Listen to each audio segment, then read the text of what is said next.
Prove ಆಗಿದೆ. ದಯವಿಟ್ಟು ಅದನ್ನ ಯಾಕೆ ರಿಪೋರ್ಟ್ ನ ಪ್ಲೇಸ್ ಮಾಡಿ ಇಲ್ಲಿ ಮಾಡೋಣ. ಎಲ್ಲ ಹೇಳಿದ್ರು ಬೆಳಗಾವಿ ಸೆಷನ್ ಅಲ್ಲಿ ಮಾತಾಡಿದ್ರು, ನಾವು ಎದುರು ನೋಡ್ತಿದ್ದು. ನೀವು ಯಾವಾಗ ಪ್ಲೇಸ್ ಮಾಡ್ತೀರಿ? ಯಾಕೆಂದ್ರೆ ನೀವೇ ಸಿಗಾಕೊಳ್ಳೋದು. ನೀವು ಮಾಡಿರೋದು ಹೊರ್ತು ದಯವಿಟ್ಟು ಇದ್ರ ಬಗ್ಗೆ ನಾನು ಈ ಮಾತ್ರಿಗೆ ಪ್ಲೇಸ್ ಮಾಡಿ. ಇಲ್ಲ ಅಧ್ಯಕ್ಷರೇ, ದಯವಿಟ್ಟು ಸ್ವಾಮಿ ಪ್ಲೇಸ್ ಮಾಡಿ.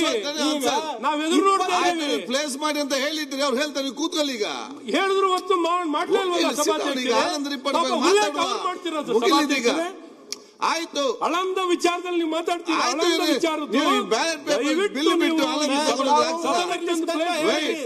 ಇವರು ಸಂಪೂರ್ಣ ಅಫಿಷಿಯಲ್ ಮಿಷನ್ ಮಾಡಿದ್ರು.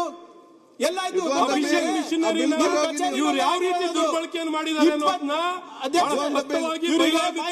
ನಾವು ಎದುರು ನೋಡ್ತಾ ಇದೀವಿ ಸ್ವಾಮಿ. ಯಾವತ್ತು ಇಡ್ತೀರ ಅಂತ ನಾವು ನೋಡ್ತಾ ಇದೀವಿ. ಬಗ್ಗೆ ಸೀಮಿತವಾಗಿ ಮಾತಾಡಿ. ಏನ್ ಮಾತಾಡ್ಬೇಕಾಗಿದೆ? ನೀವ್ ಹೇಳಿದ್ರಲ್ಲ ರಿಪೋರ್ಟ್. ನಾನು ಸಭಾಧ್ಯಕ್ಷರೇ ಆಯ್ತು. ವಿಚಾರದಲ್ಲಿ ವೋಟ್ ಚೋರಿ ಬಗ್ಗೆ ಮಾತಾಡಿದ್ದಾರೆ. ಇವ್ರು ವೋಟ್ ಚೋರಿ ಬಗ್ಗೆ ಇವರು ಬೆಳಗಾಂ ಸದನದಲ್ಲಿ ಹೇಳಿದ್ರು. ಈ ವೋಟ್ ಚೋರಿ ಆಗಿದೆ, ಮಂಡಿಸ್ತೀನಿ ಸದನದಲ್ಲಿ ಅಂತ ಹೇಳಿದ್ರು. ಈಗ ಎಷ್ಟು ದಿನ ಆಗಿದೆ ಸಭಾಧ್ಯಕ್ಷರೇ? ಎಷ್ಟು ದಿನ ಆಗಿದೆ? ಮುಗಿಸಿಲ್ಲ. ಎಷ್ಟು ದಿನ ಆಗಿದೆ ಮಂಡಿಸಿ? ಆಯ್ತು ಸರ್. ಈಗ ಅವ್ರು ಬಹುಶಃ ಪೇಪರ್ ಓದಲ್ಲ ಅಥವಾ ಅವ್ರಿಗೆ ಮಾಹಿತಿ ಕೊರತೆ ಇರಬಹುದು. 22,000 ಪುಟದ ಚಾರ್ಜ್ ಶೀಟ್ ಆಗಿದೆ ಡಾಕ್ಟರ್ ಸಾಹೇಬ್ರೆ. ಗೊತ್ತಾ ಸರ್? ಬಿಜೆಪಿಯ ಕ್ಯಾಂಡಿಡೇಟ್ಸ್, ಬಿಜೆಪಿ ಅವರ ಮಾಜಿ ಜಿಲ್ಲಾ ಪಂಚಾಯತ್ ಸದಸ್ಯರು. ತಮಗೆ ಮಾಹಿತಿ ಕೊಡ್ತಾ ಇದ್ರೆ ತನಿಖೆ ವರದಿನ ಇಲ್ಲಿ ಗೊತ್ತಿದೆ ಅಲ್ಲ ತಮಗೆ? ವರದಿ ನೀಡಿ ಸ್ವಾಮಿ. 22,000 ಅವ್ರ ಪಕ್ಷದವರೇ ಸದನದಲ್ಲಿ ವರದಿಡಿ ಅಂತ ಕೇಳ್ತಾ ಇದ್ದೀನಿ. ಅದಕ್ಕೆ ವರದಿಡಿ ಮಾತಾಡೋಣ. A2 ಯಾರು A3 ಯಾರು ಅಂತ ಎಲ್ಲರಿಗೂ ಗೊತ್ತಾಗುತ್ತೆ. ಈ ಮೆಕ್ಯಾನಿಸಮ್ ನಿಮ್ಮ ಎಲೆಕ್ಷನ್ ವ್ಯವಸ್ಥೆ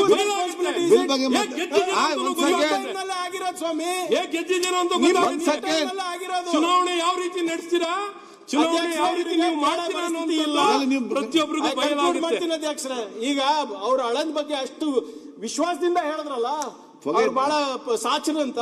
ಅದಕ್ಕೆ ನಾನು ಹೇಳ್ತಾ ಇದ್ದೆ A2 is ಬಿಜೆಪಿ ಜಿಲ್ಲಾ ಪಂಚಾಯತ್ ಅದ್ ತಿಳ್ಕೊಳ್ಳಿ. ಆದ್ರಿಂದ ಆದ್ರೆ ಹೆಚ್ಚು ಹೋಗ್ಲಿಕ್ಕೆ ಹೋಗೋದಿಲ್ಲ ಅಧ್ಯಕ್ಷರೇ. ಆದ್ರೆ ಅವ್ರು ಹೇಳ್ತಾ ಇದ್ದಂಗೆ CCTV ಫುಟೇಜ್ ನ ಇರೇಸ್ ಮಾಡಿ ಅಂತ 45 days ರೂಲ್ ಇರ್ಲಿಲ್ಲ. 1 ವರ್ಷದ ತನಕ ಇರ್ತಾ ಇತ್ತು. ಅವ್ರದ್ದು ಅದೇ ಸುಳ್ಳು ನಿಜ ಆಗುತ್ತೆ ಅಧ್ಯಕ್ಷರೇ. ಆಯ್ತು, ಅವೆಲ್ಲ ಹೇಳಕ್ ಹೋಗೋದಿಲ್ಲ ಅಧ್ಯಕ್ಷರೇ. ನಾವು ಹೇಳ್ತಾ ಇರೋದು ಇಷ್ಟೇ, ಯಾವ ಸಂಸ್ಥೆಗಳಿಂದ ನಮ್ಗೆ ರಕ್ಷಣೆ ಸಿಗ್ಬೇಕು, ಪ್ರಜಾಪ್ರಭುತ್ವ ಉಳಿಬೇಕು, ಆ ಸಂಸ್ಥೆಗಳಿಂದ ಕೆಲಸ ಆಗ್ತಾ ಇಲ್ಲ. ಈಗ ಎಕ್ಸಾಂಪಲ್ ಅಧ್ಯಕ್ಷರೇ, ಸಂವಿಧಾನದಲ್ಲಿ ತಿದ್ದುಪಡಿ ತಂದಿದ್ದಾರೆ. ಏನಂತ ತಂದಿದ್ದಾರೆ? ದ ಚೀಫ್ ಎಲೆಕ್ಷನ್ ಕಮಿಷನರ್ ಅವ್ರಿಗೆ ಮೇಲೆ ಏನು ಕೇಸ್ ಹಾಕ್ಲಿಕ್ಕೆ ಆಗೋದಿಲ್ಲ. ಅದಕ್ಕೆ ಅವರು ಹಾಗೆ ಮಾಡ್ತಾ ಇದ್ದಾರೆ. ರಿಜ್ವಾನ್ ಹೇಳ್ದಂಗೆ ಫ್ರೀ ಫಾರ್ ಆಲ್ ಆಗ್ಬಿಟ್ಟಿದೆ. Why? Because you have not making him accountable. Sir, he runs a constitutional body. He is not above the constitution, but they have made him above the constitution. ಅದ ಯಾಕೆ ತರಬೇಕಾಗಿತ್ತು? Why is he not answerable to the people of the country? ಅದಕ್ಕೆ ಏನ್ emergency? ಅದೇ ನೆಹರು ಅವರು, ಇಂದಿರಾ ಗಾಂಧಿ ಅವ್ರ ಬಗ್ಗೆ ಹೇಳಲಾರ್ದು ಆಗಲ್ಲ. ಆದ್ರಿಂದ ಅಧ್ಯಕ್ಷರೇ, ಕೊನೆಯದಾಗಿ ನಾನು ಹೇಳಲಿಕ್ಕೆ ಬಯಸ್ತಾ ಇದ್ದೀನಿ, ಇವರೆಲ್ಲ ಏನ್ ಹೇಳ್ತಾ ಇದಾರಲ್ಲ, ನಾವೆಲ್ಲ ಆತ್ಮಾವಲೋಕನ ಮಾಡ್ಕೋಬೇಕಾಗಿರೋದು ಅವರು. ಒಂದನೇದು. ಎರಡನೇದು, ಇವ್ರೇನ್ ಹೇಳ್ತಾ ಇದಾರೆ, ಇದು ಕಾಂಗ್ರೆಸ್ಸಿನ ಯಾವ್ದೋ ಡಾಟೆಡ್ ಲೈನ್ ಅಲ್ಲಿ ಸಿಗ್ನೇಚರ್ ಹಾಕ್ತಾ ಇದಾರೆ ಅಷ್ಟೇ, ಇದು ಶಿಲಾಯುಗಕ್ಕೆ ಹೋಗ್ತಾ ಇದ್ರೆ ಅದಲ್ಲ. We are bringing in accountability, we are bringing in transparency ಅಂತ ಹೇಳಕ್ ನಾನು ಬಯಸ್ತಾ ಇದ್ದೀನಿ. ಮಾನ್ಯ ಸಭಾಧ್ಯಕ್ಷರೇ, ಇದಕ್ಕೆ ದಯವಿಟ್ಟು ಪಾಸ್ ಮಾಡ್ಕೊಡ್ಬೇಕು ಅಂತ ತಮ್ಮ ಹತ್ರ ಕೇಳ್ಕೊತಾ ಇದ್ದೀನಿ. ಇಲ್ಲ, ಅವರು